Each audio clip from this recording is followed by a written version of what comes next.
அனைவருக்கும் வணக்கம். இது சாரதி லா ஸ்டடீஸ். சாரதி லா ஸ்டடீஸில் இந்தியன் கான்ட்ராக்ட் ஆக்ட் ஒன்றில் மிக மிக முக்கியமான டாபிக் தான் இந்த ப்ரீச் ஆஃப் கான்ட்ராக்ட்ஸ். ஒப்பந்த மீறல்னு அர்த்தம். ஒரு பெர்ஃபார்மன்ஸான ஒரு கான்ட்ராக்ட் இருக்குது, அந்த கான்ட்ராக்டை மீறிடுறாங்க, யாரோ ஒரு நபர் மீறிடுறாங்க. அது ஆஃபராக இருக்கட்டும், அது ஆஃபரியாக இருக்கட்டும். ஸோ யார் ஒருவர் மீறினாலும் சரி, அல்லது அந்த ஒப்பந்தத்தில் சொல்லப்பட்ட ஆர்டிகல்ஸ், ஷரத்துக்கள்னு சொல்லுவாங்க, அந்த கான்செப்ட்லாம் இல்லாத பட்சத்தில், அந்த கான்செப்டை மீறுகின்ற பட்சத்தில் இந்த ப்ரீச் ஆஃப் கான்ட்ராக்ட் உருவாகி விடும் அப்படின்றத நினைவில் வச்சுக்கோங்க. நம்மளுடைய சாரதி லா ஸ்டடீஸில் ஒரு வாட்ஸ்அப் குரூப் ஒன்று ரன் ஆகிட்டு இருக்கு. அதில் இணையணும்னு ஆசைப்பட்டீங்கன்னா இந்த நம்பருக்கு நீங்கள் வாட்ஸ்அப் டெக்ஸ்ட் பண்ணுங்கள். உங்களுடைய பெயர் மற்றும் ஊரை நான் குழுவில் இணைச்சிடுறேன். உங்களுடைய சந்தேகங்களுக்கோ அல்லது நேரடி பயிற்சி வகுப்பில் சேர இந்த குழு உதவியாக இருக்கும்னு நான் நம்புகிறேன். ப்ரீச் ஆஃப் கான்ட்ராக்ட் அப்படின்னா இந்த ஒரு 3 லைனை படிக்கும்போது மிக அற்புதமாக புரிய வரும். இரு தரப்பினரிடையே போடப்படும் ஒப்பந்தம். கண்டிப்பாக 2 பார்ட்டி வேணுன்றது உங்களுக்கு தெரியும். ஆஃபர் அண்ட் ஆஃபரி, அக்செப்ட் பண்ணக்கூடிய 2 பேர் இல்லையா?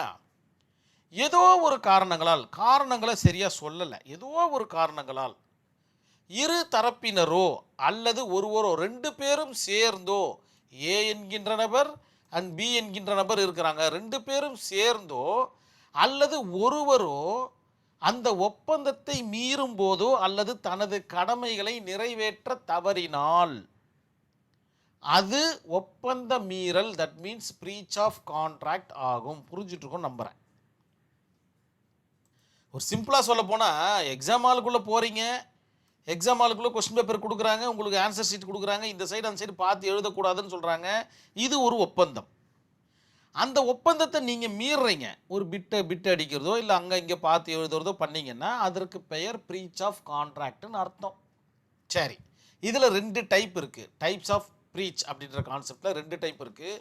ஒன்று பார்த்தீங்கன்னா ஆக்சுவல் ப்ரீச் ஆஃப் கான்ட்ராக்ட், இன்னொன்று பார்த்தீங்கன்னா ஆன்டிசிபேட்டரி ப்ரீச் ஆஃப் கான்ட்ராக்ட் அப்படின்ற மாதிரி 2 இருக்குது. ஆக்சுவல் ப்ரீச் ஆஃப் கான்ட்ராக்ட்னா உண்மையான விதிமீறல்னு அர்த்தம், இல்லை ஒப்பந்த மீறல்னு அர்த்தம். பெர்ஃபார்மன்ஸ் செய்ய வேண்டிய நாளில் பார்ட்டி செய்யாமல் விட்டார். ஒரு கான்ட்ராக்ட் பார்த்தீங்கன்னா பெர்ஃபார்மன்ஸ் நடக்கணும், அன்னைக்கு நடந்ததுனா தான் அந்த கான்ட்ராக்ட் ஃபுல்ஃபில் ஆகும். அந்த நேரத்தில் பார்ட்டிஸ் பார்த்திங்கன்னா தன்னுடைய நிலைப்பாடை மாற்றிக்கிட்டாங்கன்னா அந்த கான்செப்டுக்கு பேர் ஆக்சுவல் ப்ரீச் ஆஃப் கான்ட்ராக்ட்னு அர்த்தம். ஆன்டிசிபேட்டரி ப்ரீச் ஆஃப் கான்ட்ராக்ட்னா என்ன அப்படின்னு பார்த்தீங்கன்னா, இதுக்கு ஒரு எக்ஸாம்பிள் ஒன்று சொல்கிற பாருங்க.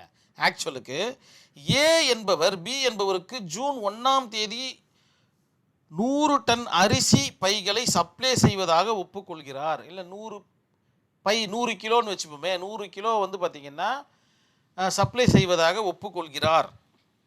ஆனால் ஏ சப்ளை செய்வதாக ஒப்புக்கொள்கிறார், ஆனால் செய்யலை. அப்போ என்ன அர்த்தம்? Breach of contract. இது பேர் என்ன? ஆக்சுவல் ப்ரீச்னு அர்த்தம், வேறு ஒன்றுமே கிடையாது. ஸோ இதுக்கு எந்த கேஸ் ஸ்டடி வேணாலும் உங்களுக்கு சூட்டபுளாக வரும். உங்களுக்கு இதற்கு முன்னாடி நடந்த அந்த பேரல், இந்த ஸ்டார்ட் அப் அண்டு மேக்டொனால்டு இருக்குது பார்த்தீங்களா, அந்த கேஸ் ஸ்டடி கூட இதுக்கு சூட்டபாக இருக்கும்னு நான் நம்புகிறேன். ஆன்டிசிபேட்டரி ப்ரீச் ஆஃப் கான்ட்ராக்ட்னா என்ன அப்படின்னு பார்த்தீங்கன்னா, பெர்ஃபார்மன்ஸ் நாளுக்கு முன்பே, ஆன்டிசிபேட்டரினா ஒரு நாளுக்கு முன்னாடி, அதாவது அந்த நேரத்திற்கு முன்னாடின்னு அர்த்தம். ஆன்டிசிபேட்டரி பெயில்னு கேள்விப்பட்டிருப்பீங்க. அவர் தவறு செஞ்சிட்டாருன்னா அவருக்கு முன்னாலே பார்த்தீங்கன்னா நம்ம பெயில் எடுத்து வச்சுக்கலாம். ஸோ இதுதான் பார்த்தீங்கன்னா கான்செப்ட்.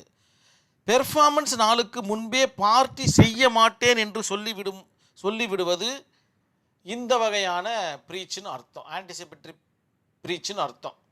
பெர்ஃபார்மன்ஸ் செய்யக்கூடிய டேட்டுக்கு முன்னாலே பார்த்தீங்கன்னா என்னால் இந்த ஒப்பந்தத்தில் வர முடியாது அப்படின்னு சொல்லிட்டாருன்னா அதற்கு பெயர் ஆன்டிசிபேட்டரி ப்ரீச்சுன்னு அர்த்தம், மீறல்னு அர்த்தம். இதற்கு எக்ஸாம்பிள் நீங்கள் தான் எழுதணும்.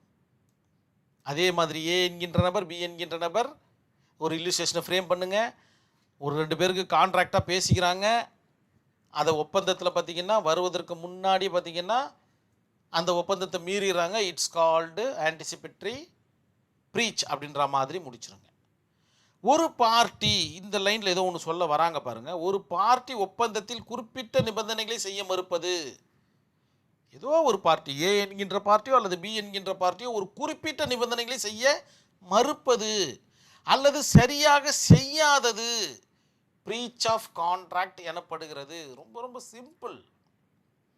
இந்த கேஸ் ஸ்டடியில் என்ன சொல்கிறாங்க, பிஎல் சுப்பையா பிள்ளை விசஸ் கோவிந்தராஜுலு நாயுடு இன் 1959 நடந்த ஒரு இந்திய வழக்கு என்ன சொல்ல வருதுன்னு பார்த்தீங்கன்னா, கோவிந்தராஜுலு நாயுடு பார்த்தீங்கன்னா சுப்பையா பிள்ளை என்பவருக்கு சொத்தை விற்க ஒரு ஆஃபர் கொடுக்கிறார். இவர் பார்த்தீங்கன்னா இவருக்கு சொத்தை விற்கிறதுக்கு ஒரு ஆஃபர் கொடுக்குறாரு.